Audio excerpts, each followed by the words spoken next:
Israel launched a strong airstrike on the Syrian presidential palace and heavily bombarded Jolani's national defense forces. With barely any major effort, it caused 8 divisions of Jolani's forces to retreat after suffering heavy casualties.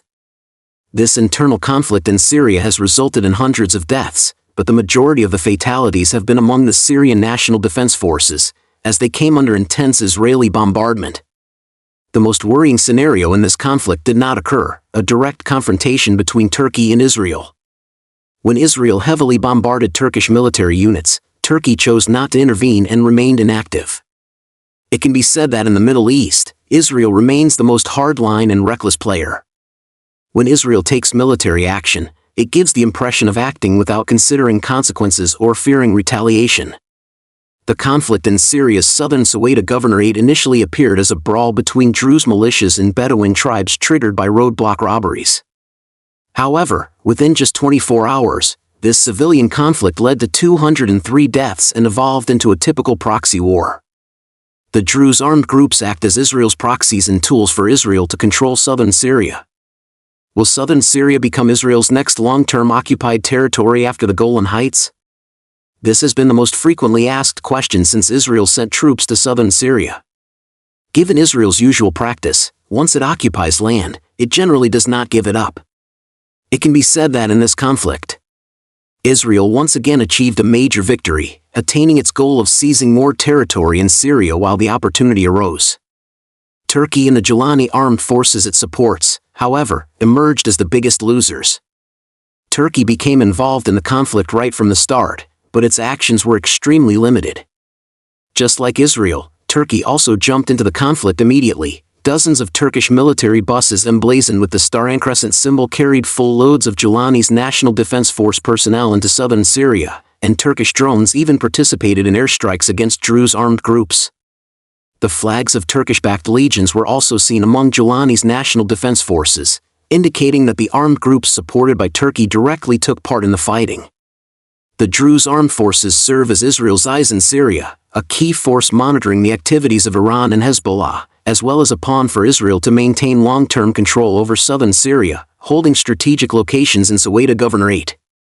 The Bedouin militias, on the other hand, are proxies built up by Turkish funds and weapons, with backing from the Syrian government forces.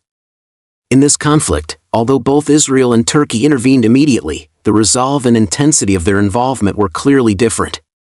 When the Turkish-supported Jolani National Defense Forces advanced into southern Syria, Israeli F-16I fighter jets, equipped with lightning targeting pods and Spice 2000 precision-guided bombs, launched precision airstrikes.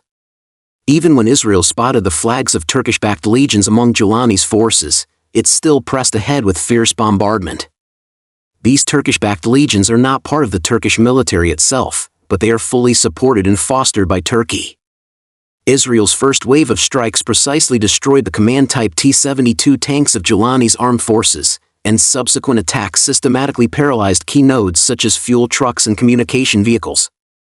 Israeli bombing operations killed over 700 members of Jolani's forces, and 8 divisions, having just arrived on the battlefield, were forced to retreat after suffering heavy losses. Throughout the process, despite Turkey maintaining military garrisons in Syria and planning to build 2 military bases there, it took no action whatsoever. It is clear that Turkey is still striving to avoid direct confrontation with Israel, and Erdogan is unwilling to engage in a hardline clash with Israel over Syria. A deeper reason is that Turkey lacks Israel's reckless resolve. When Turkish engineers stationed at Syria's T-4 airbase and planned to deploy Russian S-400 air defense systems, Israel immediately launched 25 airstrikes, nearly destroying the Hama military airport.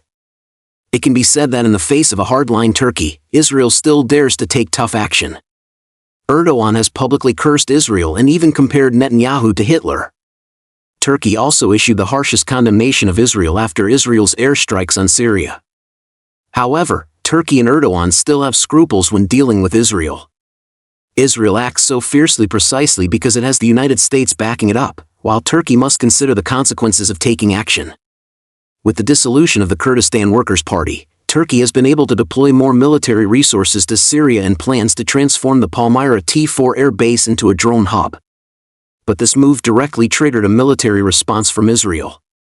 Whoever controls southern Syria controls the channel through which Iranian weapons are transported to Hezbollah in Lebanon.